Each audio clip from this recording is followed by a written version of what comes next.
Section 66 of In the Nursery of My Bookhouse.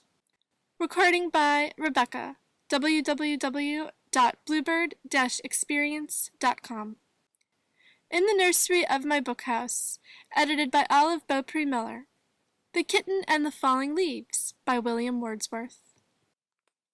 See the kitten on the wall, sporting with the leaves that fall, withered leaves, 1, 2, and 3, from the lofty elder tree. But the kitten, how she starts, crouches, stretches, paws and darts, first at one, and then its fellow, just as light and just as yellow. With a tiger leap, halfway, now she meets the coming prey, lets it go as fast and then has it in her paws again. End of section 66.